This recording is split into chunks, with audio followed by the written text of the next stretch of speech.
जहाँ मेरी शादी हुई मैंने बताया इतना घूंघट है वहाँ पर तो वीडियो तो बहुत दूर की बात है, आप घूंघट के बिना कहीं नहीं जा सकते हो। जैसे ही मेरी बेटी 2.5 साल की होती है, हमें खबर मिलती है कि मेरे पति को कैंसर हो गया। रिश्तेदार, समाज, लोग आपके कैरेक्टर पर आ जाते हैं। मैं दूर दूर तक लोगों के फोन में आ चुकी थी, मैं फेमस हो चुकी थी। जब लोगों को ये पता चला कि मैं वीडियोस बनाती हूँ,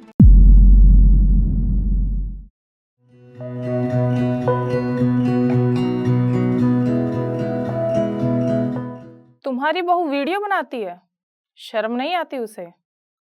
आदमी बीमार है और ये देखो वीडियो बनाने लग रही है। जरूर एक दिन छोड़ के भागेगी। बीमार जो हो गया।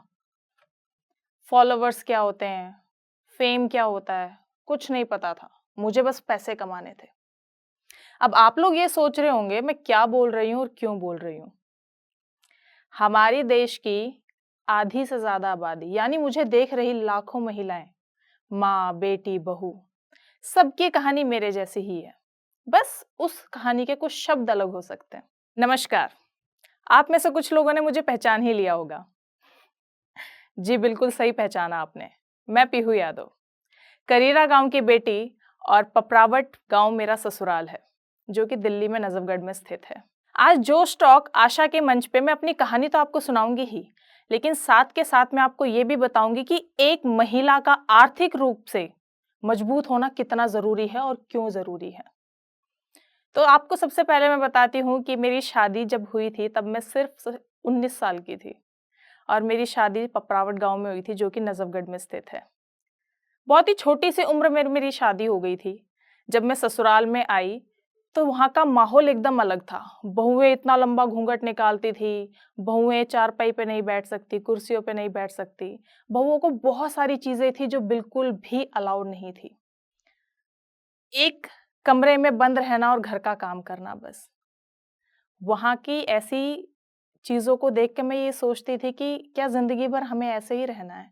लेकिन हाँ, जैसा कि मुझे सिखाया गया था कि जो आपके सास-ससुर बोले, परिवार वाले बोले, आपको वैसे ही चलना है, और मैं वैसे चल भी रही थी। घूँघट बोला गया तो मैंने घूँघट किया, जो-जो मुझे आदेश दिए जाते थे वो सारे आदेश मैं पूरे करती थी। बस ज़िंदगी कुछ ऐसे ही चल रही थी, और शादी के बाद मुझे मेरी एक बेटी पैदा हुई। उसके बाद मेरी ज़िंदगी बदलती हुई आ गई। जैसे ही मेरी बेटी 2.5 साल की हुई, मेरी ज़िंदगी में एक अलग मोड़ आया, जो कि शायद ना तो कोई औरत चाहती है और ना ही सोच सकती है इस बारे में। कहते हैं ना कि शादी के बाद एक औरत के लिए बस उसका पति सब कुछ होता है। मेरी भी ज़िंदगी एकदम नॉर्मल चल रही थी, लेकिन जैसे ही मेरी बेटी 2.5 साल की होती है, हमें खबर मिलती है कि मेरे पति को कैंसर हो गया है। और वो चीज़ बहुत बड़ी थी मेरे लिए। हमें समझ नहीं आ रहा था हमें करना क्या है और इस चीज़ से कैसे बाहर निकलना है। जैसे ये खबर हमें पता चली, सबसे पहले तो हमने एक अच्छे डॉक्टर को देखा और अपने हस्बैंड का मैंने इलाज करवाया। लेकिन सबसे बड़ी जो दिक्कत आ रही थी, वो उस टाइम आ रही थी पैसों की। कैंसर एक ऐसी बीमारी है कि उसमें इतना पैसा लग जाता है कि आप खाली हो जाते हो, लेकिन फिर भी हॉस्पिटल में पैसा लगता ही रहता है। वैसे मेरे हस्बैंड दिल्ली पुलिस में हैं, सरकार की तरफ से भी उनको बहुत सहारा मिल रहा था। लेकिन आपको जहाँ पता ही होगा कि जब आप हॉस्पिटल में होते हो तो उनका भी एक रूल होता है कि आपको हर हफ्ते या इतने टाइम बाद आपको एक बिल पे करना ही करना है, और बिल आता था बहुत बड़े अमाउंट का, जो हम लोगों के लिए बहुत ज़्यादा मुश्किल हो रहा था। उस दौरान मैं ये सोच रही थी कि मैं अपने परिवार की कैसे मदद करूँ, या मैं कैसे क्या करूँ कि ये जो हमारे ऊपर दिक्कत आई हुई है पैसों की, इसको ठीक किया जाए। क्योंकि मैं नहीं चाहती थी मेरे हस्बैंड को टेंशन हो इस बात की कि हम कैसे इलाज के लिए पैसे इकट्ठा करेंगे या कैसे हम लोग चीज़ों को सॉर्ट आउट करेंगे। क्योंकि आप लोग जानते ही हो हॉस्पिटल में जब हम पैसे दे रहे होते हैं, तो बैंक तो खाली हो जाता है, सरकार भी एक तरफ से दे रही होती है, लेकिन वो जो प्रोसेस होता है वो बहुत बड़ा और लंबा प्रोसेस होता है। आपको पूरा 1 महीना लग जाता है उस प्रोसेस को कंप्लीट होने में, तब जाके आपके पास वो पैसे आते हैं। तो उसी दौरान मैंने सोचा कि अब अपने परिवार की मदद कैसे करूँ मैं? ऐसा क्या करूँ कि इलाज होता रहे और पैसे की किल्लत है ये भी दूर हो जाए? तभी मेरी एक दोस्त है, उसने मुझे बोला कि पीहू दी, आप एक ना प्लेटफ़ॉर्म पे इस पे वीडियोज़ बना के पैसा अर्न कर सकते हो। अब आप लोगों को जैसा कि मैंने बताया कि मैं एक तो मैं जिस जगह पैदा हुई, मेरा गाँव करीरा गाँव है, वहाँ पर बेटियों को किसी चीज़ की आज़ादी नहीं दी जाती। आप अपना फ़ेसबुक पे एक फ़ोटो भी डाल रहे हो तो वो भी पाप है। रिश्तेदार, समाज, लोग आपके कैरेक्टर पर आ जाते हैं। जहाँ मेरी शादी हुई मैंने बताया इतना घूँघट है वहाँ पर। वहाँ पर तो वीडियो तो बहुत दूर की बात है, आप घूँघट के बिना कहीं नहीं जा सकते हो। आप अगर आपके सास-ससुर चारपाई पे बैठे हैं तो आप पीढ़े पे बैठोगे। बहुत चीज़ें हैं। आप अगर घूँघट निकाल रहे हो, आपकी चोटी भी नहीं दिखनी चाहिए पीछे से। अ पैंट, शर्ट, पजामा टी-शर्ट ये क्या होता है, ये तो आप सोचना ही मत। सूट में रहना है, साड़ी में रहना है। अब ये सब सोच के मुझे ये था कि वीडियो से पैसा तो मिलेगा, पर वीडियो बनाने की क्या मुझे परमिशन दी जाएगी? उस चीज़ को सोचने के बाद मैंने डिसाइड किया कि सबसे पहले अपने हस्बैंड से परमिशन लेती हूँ और उनको मैं बताती हूँ कि क्या मैं ये वीडियोज़ बना लूँ? तो पहले मैंने अपने हस्बैंड को बोला और उन्होंने मेरी बात सुनी और उन्होंने कहा कि ठीक है, अगर तुझे खुशी मिल रही है तो बना ले।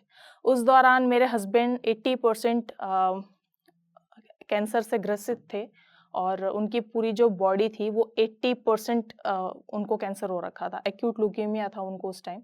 तो उनको यही रहता था कि मेरी वाइफ़ अगर कुछ इच्छा कर रही है या वो कुछ करना चाह रही है तो उसको करने दो, पता नहीं क्या आगे किस्मत में लिखा है। तो उन्होंने मुझे परमिशन दे दी।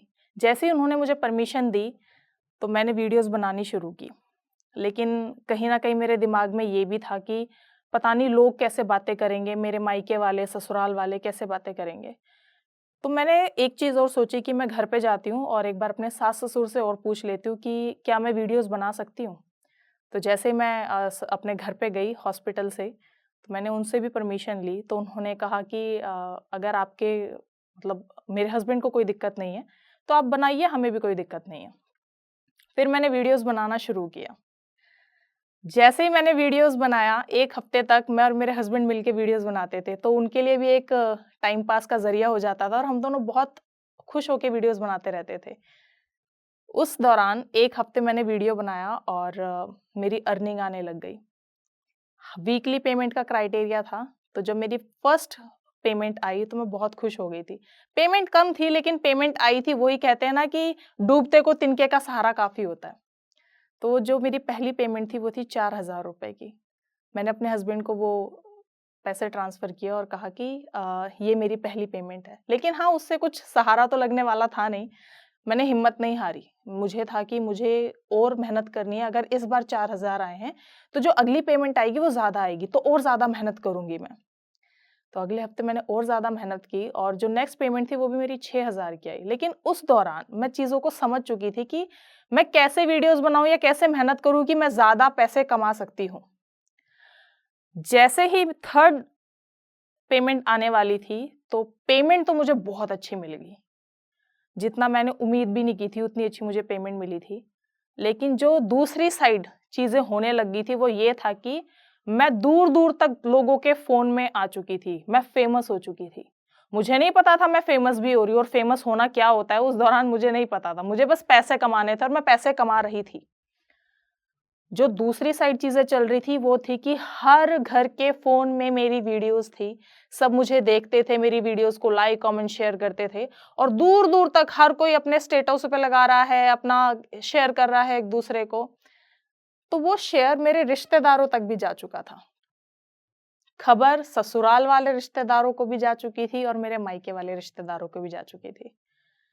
लेकिन सबसे बड़ी दिक्कत थी जब ससुराल के रिश्तेदारों तक वो खबर पहुंची और ससुराल में लोगों को पता चल गया कि मैं वीडियोस बनाती हूँ। आप लोग सोच भी नहीं सकते उस दौरान मैं किस चीज़ों से गुजरी। जब लोगों को ये पता चला कि मैं वीडियोस बनाती हूँ, तो उन्होंने मेरे कैरेक्टर पे उँगलियाँ उठानी शुरू कर दी। कहते हैं एक औरत वैसे कमज़ोर नहीं पड़ती, मैं नहीं पड़ी कमज़ोर। मेरे हस्बैंड बीमार हुए, मुझे पता था कि उनके सर्वाइवल चांसेस बहुत कम हैं। लेकिन मैंने हिम्मत रखी। मैंने वो हर कामयाब कोशिश की कि इससे मेरे हस्बैंड ठीक हो जाएँगे। लेकिन जब मैं टूटी, तो मैं सिर्फ़ लोगों के तानों से टूटी। जैसे ही लोगों को पता चला कि मैं वीडियोज़ बनाती हूँ, मेरे कैरेक्टर पे उँगलियाँ उठने लग गई। सबके शब्द क्या होते थे? देखना भागेगी। आदमी बीमार हो गया, शर्म तो आ नहीं रही। आदमी बेड पे पड़ा हुआ है हॉस्पिटल का और ये देखो वीडियो बनाने वाला। बनाने लग रही है, नाच रही है, नचनिया है ये। ऐसे शब्दों को जब मैं सुनती थी ना तो मेरी रूह कांप उठती थी। किसी ने भी ये समझने की कोशिश नहीं की थी उस दौरान कि अगर इसका आदमी जिंदगी और मौत से खेल रहा है, उसके बाद ये वीडियोस बना रही है तो इसके ऊपर क्या बीत रही होगी, किसी ने कभी नहीं सोचा। बस लोगों के ताने थे, रिश्तेदारों के ताने थे, सास ससुर को भड़काना। आप भरोसा करोगे, जब मैं गली से निकलती थी ना तो छोटे छोटे बच्चे भी पीहू पीहू ऐसे करके चिढ़ाते थे। एक होता है ना, बच्चे भी वो वीडियोस को देख के बच्चों को भी लगता है अरे ये क्या करती है, क्योंकि माँ बाप जो सिखाते जो समझाते वही चीज होती है। उन चीजों से भी मैं गुजरी हूँ, मैंने फिर भी हिम्मत नहीं हारी। जब मुझे बहुत ज्यादा ताने दिए जाते थे तो मैं वो जहर का घूंट पी लेती थी, वीडियोस बनाती थी, हॉस्पिटल जाती थी, अपने हस्बैंड की केयर करती थी, उसके बाद घर आती थी, जो भी मुझे टाइम मिलता फिर वीडियो बना के अपलोड करती थी। लेकिन इस वीडियो से जो मुझे फायदा हो रहा था वो ये था कि हमारा जो कहते हैं ना कि आर्थिक स्थिति थी वो ठीक हो गई थी। हम बिल पे कर रहे थे टाइम पे, पैसा बहुत आ रहा था। बहुत सच बताती हूँ, जब चाइनीज़ एप्लीकेशन सब तो चली गई हैं, जब वो थी तो बहुत पैसा मिलता था उनसे। तो मैं अच्छा खासा अर्न कर रही थी और हमारे जितने भी बिल्स थे वो सारे पे हो जाते थे। मैं और मेरे हस्बैंड एकदम रिलैक्स होके रहते थे। जो सबसे बड़ी दिक्कत हो रही थी वो बस यही समाज की हो रही थी। आज मैं आप लोगों को ये बोलना चाहूँगी कि एक औरत को ना आर्थिक रूप से मजबूत होना बहुत ज़्यादा ज़रूरी है। जब आप आर्थिक रूप से मजबूत रहते हो ना, तो लोगों को आप चुप करने में सक्षम रहते हो। मैं आर्थिक रूप से मजबूत हुई, तो मैं अपने हस्बैंड को ठीक करने के लिए आगे बढ़ती रही, अर्न करती रही, हम हॉस्पिटल के बिल्स पे करते रहे और मेरे हस्बैंड ठीक होके घर आ गए। पूरे 6 महीने लगे थे मेरे हस्बैंड को ठीक होने में, लेकिन भगवान की दया से और कहते हैं माता-पिताओं की दुआओं से मेरे हस्बैंड ठीक हो गए और घर पे आ गए। जब वो घर पे आए तो मेरा वो हॉस्पिटल का, बीमारी का, दवाइयों का ये सब टेंशन खत्म हो चुकी थी।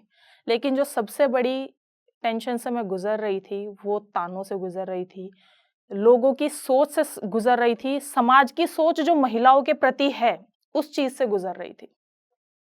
मैं आप लोगों को एक चीज़ बता देती हूँ, जो हमारा समाज है ना, वो कब बदलेगा मुझे नहीं पता, लेकिन अभी भी महिलाओं के लिए हमारे समाज की वो ही सोच है।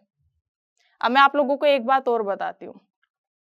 मेरी बेटी जैसे ही 7 साल की हुई, तो हमने दूसरे बच्चे के लिए सोचा और हम चाहते थे कि एक बच्चा और हम करें, क्योंकि मेरे हस्बैंड कैंसर पेशेंट थे, तो कहीं न कहीं डर रहता था कि ऐसा ना हो कि बच्चे में कोई दिक्कत आए। लेकिन हमने प्लान किया और मेरे पास एक और छोटी-सी बच्ची पैदा हुई, दूसरी लड़की। मैं आप लोगों को बता भी नहीं सकती, जो दूसरी लड़की शब्द है ना, ये कितना खतरनाक है। एक औरत को ऐसा लगता है कि आपने 2 बेटियां पैदा कर दी ना तो आपने कितना बड़ा पाप कर दिया, सारी गलती आपकी है। 2 लड़कियां हो गई, पक्का आपकी ही गलती है, आपके कर्म ऐसे होंगे या आपकी कोख में शराब है। लड़का लड़की में फर्क क्या है, मुझे तो आज तक समझ नहीं आया। मेरे अपने लोगों ने मुझसे मुंह फेर लिया था, कारण दूसरी लड़की। बहुत अजीब लगता है जब मैं आज सोचती हूँ इन सब चीजों को। और आप सबको बस एक ही चीज बोलना चाहूंगी, एक तो ये जो हमारे समाज में चलता है ना, औरतों को हर चीज का ताना देना, अगर कुछ अच्छा होता है तो आदमियों की वजह से हुआ, सारा क्रेडिट आदमी को दे दिया जाता है। कुछ बुरा हो गया, इसके यही अपशगुन है औरत ही, इसी के पैर खराब है, या कहते हैं ना, हम औरतों को बोला जाता है कि ये घर की लक्ष्मी है, वो सिर्फ बोलने के लिए होता है। कुछ भी अच्छा होगा क्रेडिट आदमियों, कुछ भी गलत होगा तो सारा का सारा औरतों के ऊपर डाल दिया जाता है। महिलाओं को सबसे पहले आर्थिक रूप से मजबूत होना पड़ेगा। जिस दिन आप आर्थिक रूप से मजबूत हो जाओगे ना, उस दिन आपके चाहे 2 बेटियां हो, चाहे 4 बेटी हो, चाहे 4 बेटे हो, आपको किसी की सुनने की जरूरत नहीं पड़ेगी। सबकी बोलती बंद कर सकते हो आप। जब मैं आर्थिक रूप से मजबूत हुई ना, तो कितने बदलाव आए। मैं आपको कहीं और का नहीं, सिर्फ अपने ही गांव का एक एग्जाम्पल देती हूँ। पहले औरतें घूंघट में रहा करती थी और अपने आप को बंद करके रखा करती थी। आज औरतें अपने आप को आजाद रखती हैं। हर कोई अपने आप को आर्थिक रूप से सक्षम करने की कोशिश कर रहा है।